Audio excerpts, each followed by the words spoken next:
안녕하세요. 오늘은 1947년 4월 12일 로마에 있는 사도 바오로의 순교지인 트레폰타네에서 발현하신 성모 마리아에 관한 말씀을 드리도록 하겠습니다.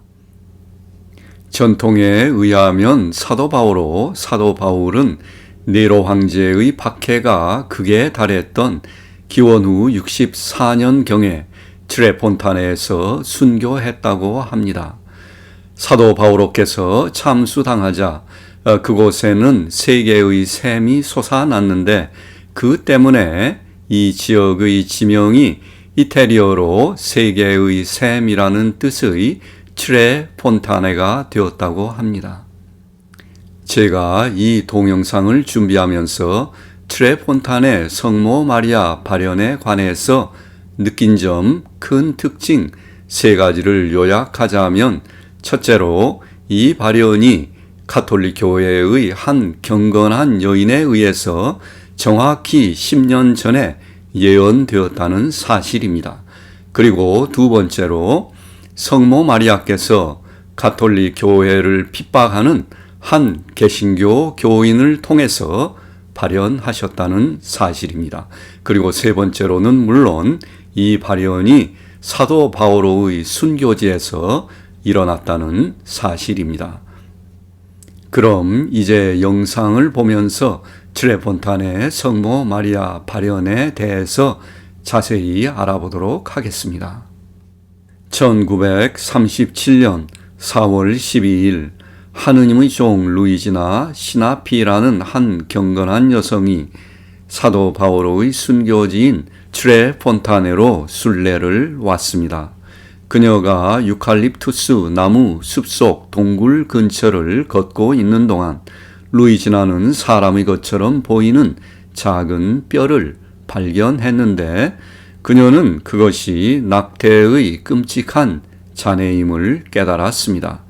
경건한 그녀는 자비와 용서의 기도를 드린 후 땅을 조금 파고 작은 뼈를 기적의 메달과 함께 묻어 주었는데 그때 갑자기 큰 빛 속에서 성모 마리아가 그녀 앞에 나타나셨습니다. 성모님은 이렇게 말씀하셨습니다. 나는 이 죄악의 장소로 돌아와서 교회에 대적하고 교황을 죽이고자 하는 한 사람을 개종시켜 그를 사용할 것이다. 성 베드로 광장으로 가거라. 거기에 검은 옷을 입은 한 여인이 있을 것이다. 그 여인이 너를 그녀의 동생인 추기경에게로 인도할 것이다. 너는 내가 방금 너에게 말한 것을 그에게 전달하고 또 그가 곧 교황이 될 것이라고 말해야 한다. 루이지나는 성모님이 말씀하신 대로 순종했습니다. 그녀가 성 베드로 광장으로 가자 그곳에 검은 옷을 입은 한 여성이 있었습니다.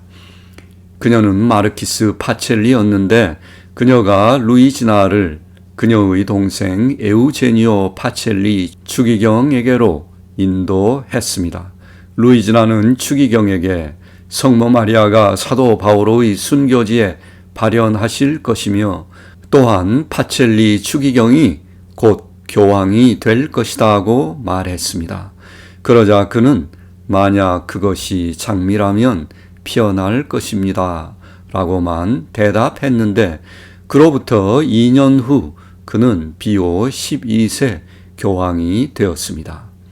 하느님의 종 루이지나 시나피가 성모님의 발현을 예언한 지 정확히 10년 후인 1947년 4월 12일은 부활절 후 첫 토요일이었는데 이날은 날씨가 화창했습니다.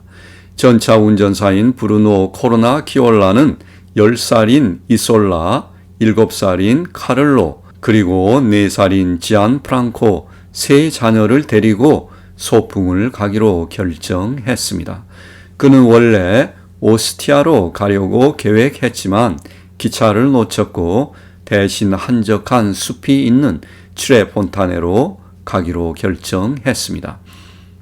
트레폰타네에 도착하자 브루노는 아이들은 유칼립투스 나무 그늘에서 놀게 하고 자신은 성경을 자세히 살펴보면서 다음날 그가 광장에서 군중들에게 할 예정인 가톨릭 교회의 원죄없는 성모 마리아의 잉태 교리를 공격하기 위한 연설을 준비하고 있었습니다.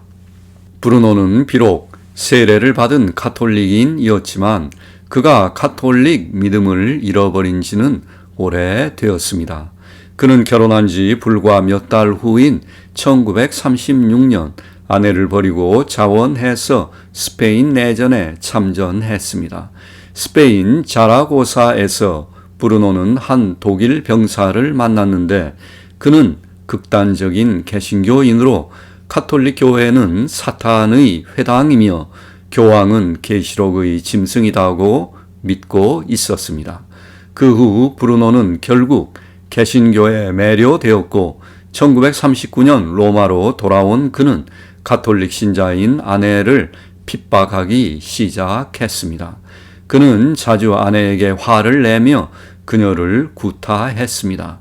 그는 1943년 침례교에서 침례를 받고 침례교인이 되었는데 하지만 결국 1945년 제7일 안식일 예수 재림교회가 가톨릭 교회에 가장 호전적이라고 판단하고 안식일 교회의 교인이 되었습니다.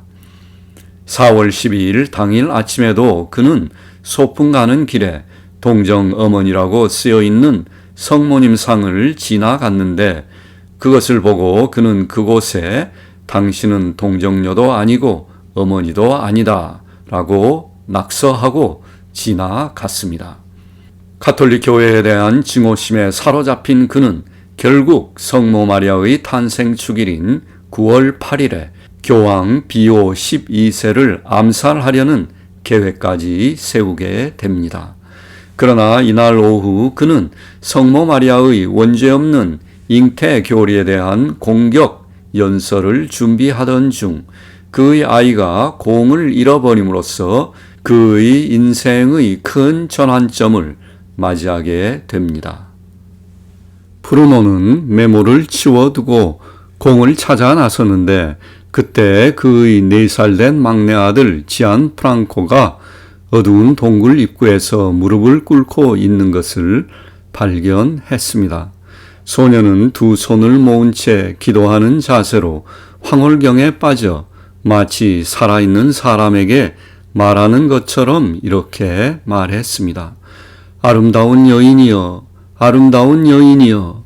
이 예상치 못한 광경을 목격한 브루노는 놀라서 공포에 휩싸였습니다. 그는 동굴 속을 들여다보았지만 그곳에는 아무것도 없었습니다. 흥분한 그는 이솔라와 카를로에게 지안프랑코가 왜 그러는지 물어보았습니다. 그러나 그들도 즉시 이솔라가 먼저 그리고 카를로가 그 다음에 차례로 무릎을 꿇고 손을 모은 채 황홀경에 빠졌습니다. 그리고 브루노는 세 자녀 모두가 함께 아름다운 여인이여, 아름다운 여인이여 라고 외치는 소리를 들었습니다. 브루노는 아이들을 데려가려고 하나씩 들어 올리려고 했지만 그들은 마치 땅에 붙은 것처럼 꿈쩍도 하지 않았습니다. 브루노는 겁에 질렸습니다. 그 순간 갑자기 브루노는 오후 4시부터 5시까지 약 1시간 동안 신비로운 경험에 휩싸였는데 그의 시야에서 모든 것이 사라졌습니다.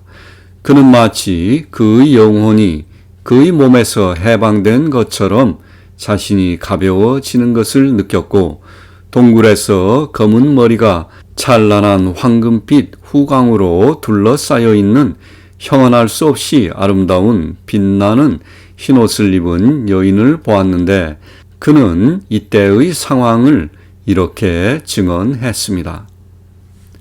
나는 동굴 안으로부터 아주 하얀 두 손이 나를 향해 나오는 것을 보았습니다.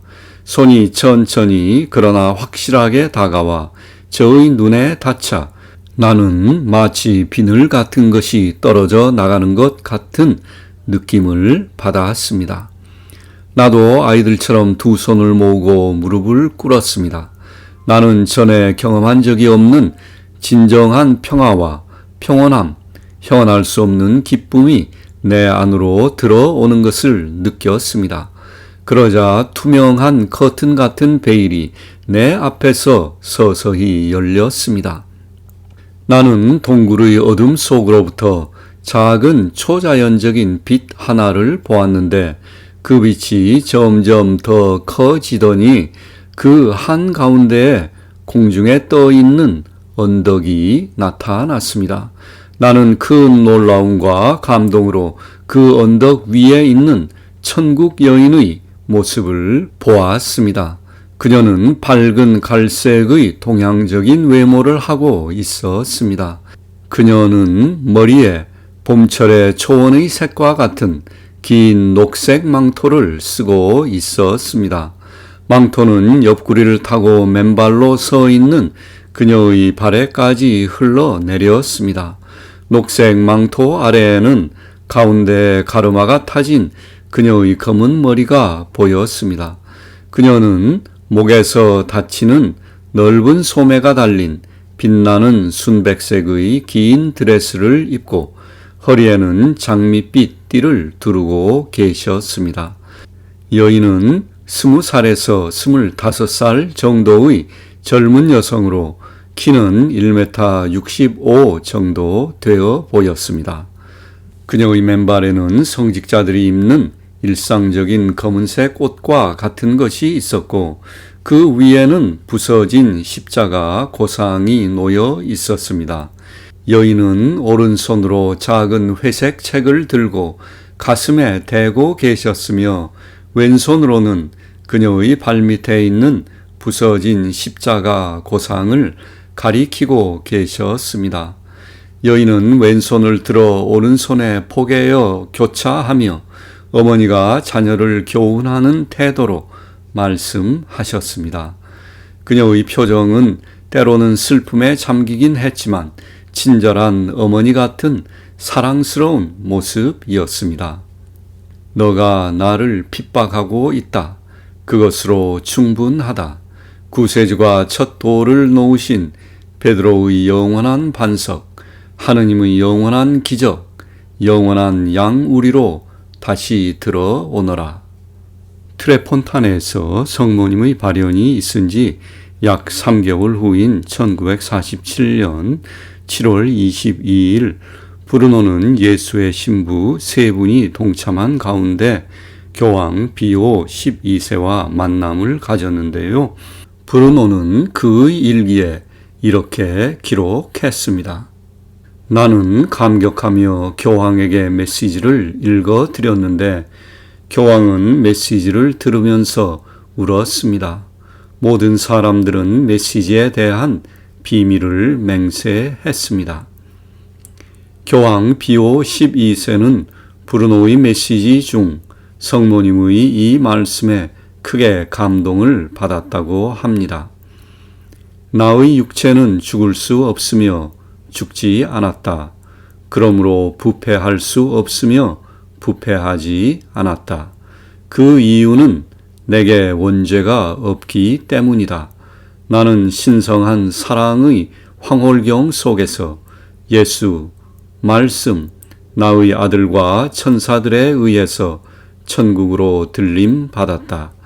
이렇게 나는 신성한 자비의 왕좌로 승천했다. 그러면 왜 비오 12세 교황은 성모님의 말씀 중 이 부분에서 특히 감동을 받았을까요? 비오 12세는 이전부터 성모님의 승천에 관해 큰 관심이 있었습니다. 트레폰타네에서 성모님이 발현하시기 약 1년 전인 1946년 5월 그는 세계의 모든 주교들에게 성모님의 몸과 영혼이 승천했다고 믿는지 그들의 의견을 물어보았습니다. 교황은 1181명의 주교로부터 응답을 받았는데 이 중 6명만을 제외하고는 모두 긍정적인 반응을 보였습니다.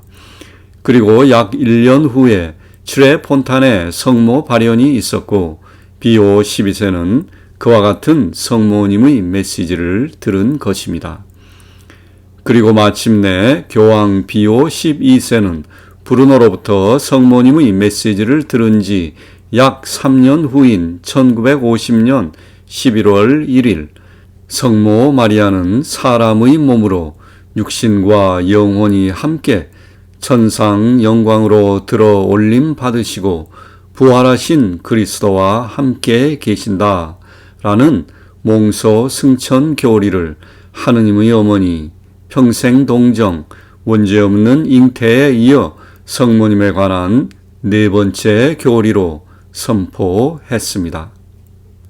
트레폰탄의 성모 발현에는 두 가지 특이한 기적이 동반되었는데요. 첫 번째는 흙의 기적입니다. 트레폰탄에서 성모님은 나는 이 죄의 흙으로 기적을 행하여 많은 완고한 죄인들을 회심시킬 것이다 라고 말씀하셨습니다. 그리고 실제로 지금까지 트레폰타네의 흙을 통해 많은 치료가 일어났다고 합니다. 두 번째는 태양의 기적입니다. 트레폰타네에서는 1917년 10월 13일 파티마 발현 때와 유사한 태양의 기적이 여러 번 반복적으로 일어났으며 현재도 일어나고 있다고 합니다. 이 중 대표적인 것을 예로 들면 트레폰탄의 발현의 33주년 기념일인 1980년 4월 12일 5시 50분경에 일어난 태양의 기적입니다. 이날 동굴에서는 미사가 바쳐지고 있었는데요. 그때 갑자기 지진과 같은 흔들림이 있었고 성모님 상이 거룩한 불에 휩싸였습니다. 그 순간 동굴 밖에서는 광채가 비추었고 사람들은 하늘을 바라보았습니다. 미사는 6시 20분까지 약 30분 동안 중단되었고 사람들은 모두 태양의 기적을 목격했습니다. 교황청은 이 사건을 이렇게 기록했습니다. 태양이 동굴을 향해 몇 미터 움직이는 것 같았고 지구를 향해 내려왔다. 그것은 불의 구 같았고 스스로 회전했는데 사람들은 눈에 아무런 문제가 없이 편안하게 바라볼 수 있었다. 그것은 보통보다 더 크게 보였고 태양의 원 안에서는 여러 가지 색깔이 있었으며 용암이 끓는 것처럼 움직이며 여러 형체가 나타났다. 이와 같은 현상은 1982년, 1985년, 1986년, 1987년 4월 12일에도 관측되었습니다. 성모님께서 발현하신 지 약 6개월 후인 1947년 10월 5일 교황 비오 12세는 묵시록의 여인 성모상을 축복하셨는데 이 성모상의 행렬은 성 베드로 광장에서 출발하여 콜로세움을 지나 트레폰타네에 이르기까지 12km를 행진했습니다. 현재도 이 성모상은 성모님이 발현하셨던 트레폰타네 동굴에 모셔져 있습니다. 트레폰타네 성모 발현은 아직까지는 교회의 공식적인 입장은 없지만 비오 12세 교황은 1956년 묵시록의 여인 성모님에 대한 공식적인 헌신을 승인하였고 또 콘벤투알 프란체스코 수도회로 하여금 동굴과 성당을 돌보도록 지시했습니다. 교황 바오로 2세도 교황이 되기 전인 1975년 추기경 시절에 이미 트레폰타네 동굴을 방문해서 그곳에서 기도한 적이 있으며 교황으로 재위하시던 1982년 동굴에 제단을 놓도록 허락했습니다. 오늘은 교회를 핍박하다가 예수님의 방문을 받고 회심한 사도 바오로의 순교지에서 가톨릭 교회를 핍박하던 한 개신교인에게 성모님이 발현하셔서 그를 회심시킨 트레 폰탄의 성모 마리아의 발현에 대해서 알아보았습니다.